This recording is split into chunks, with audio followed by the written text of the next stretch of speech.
Howdy, welcome to my runcast. I'm running in the morning and it is backwards from how I normally run. I usually run home from the gym, and so it gets cooler as I go, and it is getting hotter by the second as I run this morning. Oh, it's a little bit rough. I'm really sore this morning. I've been sore for like 15 years, whatever, but it's a different kind of soreness. And last night I went to a physio rehab specialist here in Pattaya. His name's Felix, and he was helping with my shoulder and my neck basically since my first IPCC title belt in, don't bite me, I think it was like 2018 or something. My shoulder kind of came out of its joint a little bit and then has just been a problem since. It's kind of funny because he was asking me for like my history. He's like, well, what have you done for it? What treatments have you done for it? I'm like, no. I've done nothing. I did like dead hangs from a bar, which helped it a lot. But my neck and my shoulder have just been chronically a problem for years. I'm talking like, 6 years or something? It's a little crazy. But what's interesting to me is that he was just basically very, very, very gently moving, like manipulating the range of motion and stuff of my shoulder, and then he did it to my neck just to feel like where the problems are, and talking about like it's always hard to tell whether the muscle is the problem first and then it creates a problem in the joint, or whether the joint starts with the problem and then the muscles change in order to try to like protect it and adapt to it. This all makes sense. But what was funny to me is how gently all of his treatment was. It was so gentle, and I'm so sore today. And what this tells me is that I have successfully resisted making my shoulder and neck do anything that those muscles don't want to do for 6 years. Like I have really, really spoiled those kids in terms of like not doing anything that makes them really sore, because he was so gentle. And I don't really do things that are very gentle. Like I was laughing on my way home because I'm like, the only time the massages I get are really tough. Like they're really intense.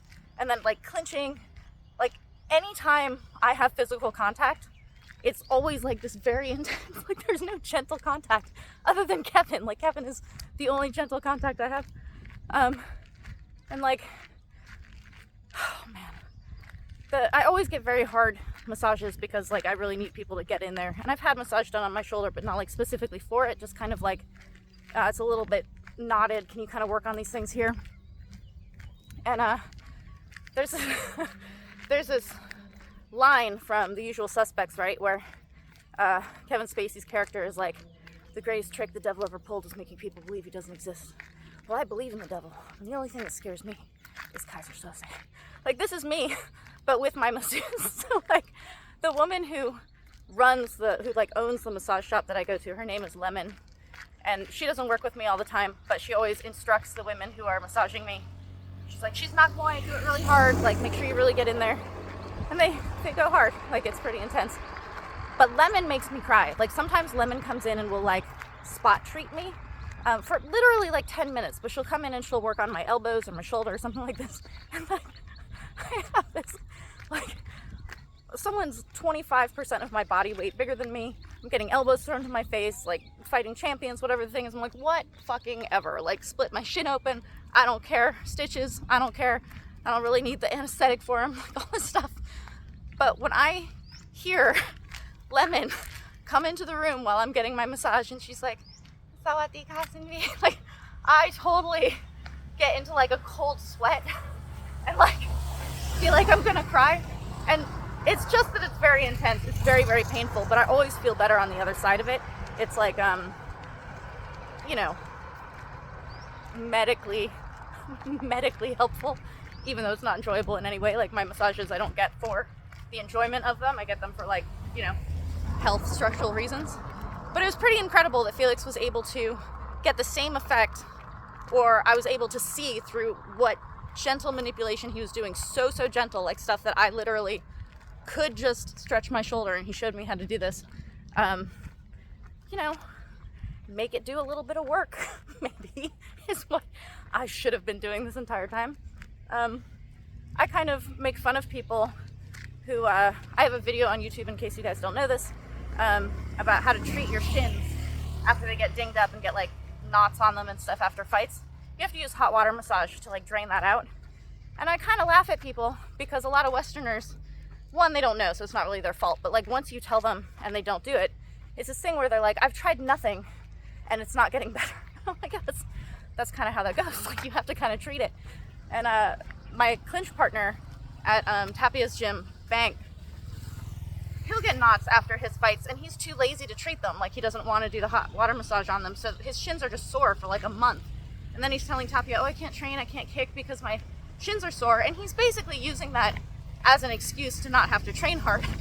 But I'm laughing because I'm like, you can make that go away in literally like 3 days or something, and instead it's like, this is going to be a month-long problem. If I had, one, known how to address this, I didn't actually go see a specialist about it, so it's my fault for not having like gone to seek the kind of knowledge that would have helped my shoulder years ago, but I've found it now. And so I'm going to start these exercises and hopefully get some range of motion back into my shoulder and my neck, which would be really nice because I've been doing like Batman neck for a long time where I kind of have to like turn my whole body instead of my neck, that's no good. I don't want to be having like shoulder and neck surgeries when I'm older. I'd rather just learn how to maintain it now. I had this conversation the other day. It's a little bit mind-blowing for me. But there's this coach in Colorado, where I'm from. His name's Sean Madden. He's on Instagram is where I see him. Kevin interacts with him on Twitter a little bit. He's very cool. Like, he's been very supportive of me, like in exchanges. I really like him. When he posts things on Instagram, he's posting it from a coach's perspective because that's what he does. I'm not a coach. So I find it really interesting to see how he motivates his fighters, or like how he gets them to see perspectives. Basically, like from the position of a coach, how he shapes the attitudes and coachability even of his students, which I find really cool because I like the way he does it. I've also been exposed to coaches, so I'm like, this is ridiculous, but I like the way Sean does it. He put up a thing recently that was Terrence Crawford, who's, for people who don't know, he's an incredible boxer. And it's a short interview with him. I don't know what podcast or whatever it was from, but he was talking about how you have like a give and take with your coaches, that coaches have to also listen to the fighter. So it's not all this top down, like the coach tells you what to do. The coach is not actually in the ring. Like, you have to have you have to have autonomy, but you also have to have like self-direction and understand what you need. So he's talking about how sometimes he really wants to push in training and his coaches have to pull him back and be like, no, I think you need to take it down. And then the opposite is sometimes true. Like, he'll be like, you know, I'm really sore today. I think I'm going to take it off and we'll get back to it tomorrow. And there's like a give and take between him and his coaches. And so Sean posted this as like, what do people think about this? And again, he's a coach, I'm a fighter. So we're looking at this from two very opposite standpoints. And I think my comment was something like, you're not going to catch me arguing with Crawford. He's like, he is boxing. He's incredible. But I was noting that he's at a level that he's got enough experience now, both as someone who trains and as a fighter, that he knows his body, he knows his mind, he knows what he's up against, he knows what happens when he takes a day off, he knows what happens when he doesn't. And so that kind of balance in a coach-fighter relationship is pretty far down the line. That's like a much higher level. My coaches, for the longest time, just thought I was like the fucking weirdest, freakiest thing because I just always wanted to get back to training. And they would advise me against it. They're like, you need to rest. And then they saw that I actually didn't, and they kind of like quieted down about it. And this is the thing, is that you build the relationship with your coach. Like, you build the understanding of like, I didn't know myself yet, I know myself now. You didn't know me yet, but you have all this experience. And so I was saying in this comment that I think that earlier on, the balance in that relationship is much more, a coach has much more experience than the fighter, and so they can advise from that experience. And it's not unique to the fighter. It's like, in general, you may feel great and want to push right now, but you're going to be paying for it in a couple of days, so like schedule the rest. Or, you know, a lot of people are afraid of fatigue and want to stop while they're still just in the fear state instead of actually having reached the like, I've spent as much as I possibly can. And when you're in the ring, you can't stop when you're afraid of getting tired. You have to fucking leave it all in there. You have to like spend all of it and then some. So you learn that through experience. You learn yourself. You learn what your body's able to do. You learn what adrenaline dumps are. You learn what it's like to be so terrified and so tired and you're like, I can't do this anymore. And then literally 30 seconds, you're fine and ready to go again. That's experience. Coaches have seen that before. So they can kind of help mentor you as you're starting to understand that about yourself. But then eventually, as you get further along, you understand that about yourself and you can be more in the captain's chair. And I think that's more what Crawford was talking about. Another thing I really like about Sean is that he's like, I talk a lot about this thing that's presently happening in Thailand's Muay Thai where they're talking about open scoring and the narrative scoring of Thailand and stuff like this. He's actually for open scoring, but he's talking about MMA in America. And I talk about this all the time where I'm like, your context needs to be applied to what you're talking about. If he's talking about open scoring and what needs to be done where he lives in America in his game of MMA, he totally knows what he's talking about. I'm talking about a change to Thailand's Muay Thai, which is a different thing. And so you can actually have very good points in either direction. Like Diesel Noise is actually for open scoring. Like there are good arguments for all of these things. When I'm talking about these things, I'm talking about what I see and how I perceive changes are going to be based on how things have been and how they look on like on the path towards those proposed changes. And one of the very, very cool things about Sean that I learned this from Kevin is that when he's like, I don't understand what's going on with the scoring, he'll go to like a training seminar, he'll pay his way, he'll go to a seminar on how to score or how to ref or any of these things so that he understands what's going on. And I love that. Like, I love this idea that you're like, I don't understand what you guys are looking at, so I'm going to go try to figure out what you're looking at. This is how Kevin and I have learned so much about the scoring of fights and, you know, how fights should be fought and how they're looked at and all these things. And of course it's changed even in the time we've been here. But when I would lose a fight and we were like, what the fuck? Like, I totally felt like I'd won that fight. We never went with the like, oh, they're being nationalistic about it. They just made me lose because I'm a Farang and they're Thai. We always looked at, okay, why am I so sure that I won and then I didn't? And we would look at the fight and we would always be able to find something that probably the refs were looking at. Like, they probably were looking at this and they weighed that much heavier than what we thought that was for, and we make an adjustment to our thoughts. This is a little bit what Diesel Noise argument for open scoring is that if while you're watching a fight, you see what happens in a round, and then you immediately see the scores given by the judges for that round, you start to understand, oh, they really like when people get thrown. Or, oh, they don't like it when you go backwards all the time. Or they don't like it when 9 out of your 10 strikes miss. Like, this is an important way of learning how referees and judges are watching fights. That's really interesting.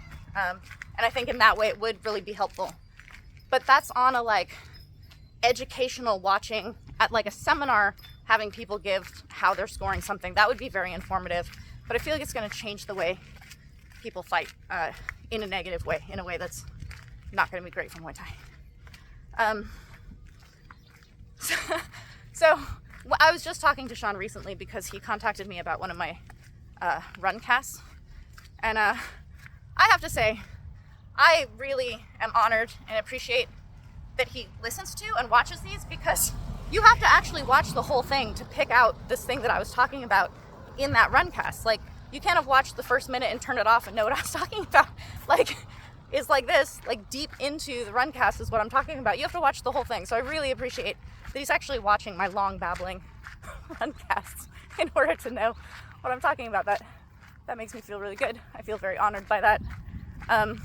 But we ended up talking about Tool, which was a very, very important band to me in my youth, and I also still really enjoy. I feel like it's one of the few artists that really got me through some of the worst ages of my life that I still really appreciate.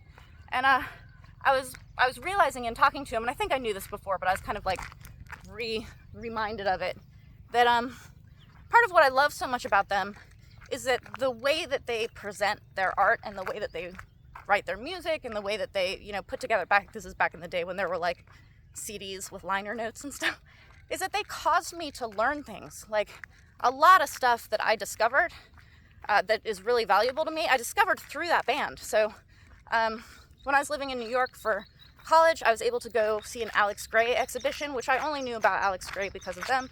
I found Bill Hicks because of them. You'll hear lyrics to a song and you're like, what the fuck is 46 and 2? And so you start like looking it up and you're like, oh, I learned like 9 things and still don't know what the answer is, but it ignites a curiosity. And I think that's one of the most valuable things, or one of the things I value the highest, is someone who ignites curiosity. And I think that the way that Sean presents these ideas to his students, but also me, because it's public on Instagram, he incites curiosity in a way that I really like. And I get comments from people for years, because I've been a public figure for a long time. But my favorite comment to get from people is when they contact me and they're like, hey, I got into Muay Thai because of you. Or this guy wrote to me recently who's like, because of how you talk about narrative scoring, I started getting really into it and applying it to the MMA that I watch. And it's very intuitive. Like, I really like narrative scoring, even though that's not really how it's scored where he is.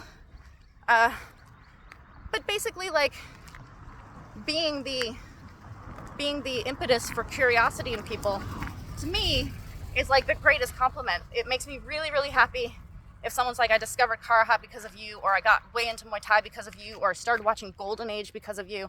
And I don't mean me personally, Sylvie. It could be like the Muay Thai library, where there are a bunch of people who don't know that I run the Muay Thai library, and that's cool too. Like, it's one of these things where, like, you can't see the entire machine all the time, but you can kind of see pieces of it. And I love that my work, what I do, can incite curiosity in people. That is the happiest thing for me. That makes me really, really happy. And that's what I appreciate about artists too, is that they've incited curiosity in me and caused me to learn things. Like, that's really awesome. I love Led Zeppelin. I will listen to Led Zeppelin on any road trip that Kevin and I go on, but they've never incited a curiosity in me. Instead, I'm just like, oh wow, I really do like guitar solos. Jimmy Page is incredible. But it wasn't it wasn't a path towards learning things. So I find that very cool. Yeah. Oh, it's getting very, very hot. Okay. So I'm gonna get back to running under this horrific sun. And thank you guys who listen to these run casts, which are babbling and long. And I hope you get something out of them. I hope I incite curiosity. I hope I make you think of something that makes you go look into something else. I hope occasionally people disagree with me and then go and research what they think about something and like strengthen their resolve for opposing me, whatever. Like, that counts too. I can't remember who it was. It's someone like Nietzsche, or I don't know, someone who's overquoted and understood. The quote is something to do with intelligence is knowing that someone who agrees with you is not of greater value than someone who disagrees with you. And I think that's an important point. I really like the idea that if people have opposing ideas that are based on lots of knowledge and lots of experience, and so they're like weighed similarly, I really like that. I don't like the arguments where it's like, I know nothing about this and have a strong opinion, and so you're wrong. I don't really love those. Those are the ones that piss me off. But I don't engage with that too much, so it's not too bad. All right, I'm gonna do a little swing around so you guys can see this beautiful area. I'll bet you anything. It's too hot right now, but I'll bet you anything. There are dogs all up in these woods, probably puppies. There's a cow. There's a cow right over here. Yeah, I see you. They're like giraffes. They have black tongues, so they don't get sunburned, I guess. All right, so yeah.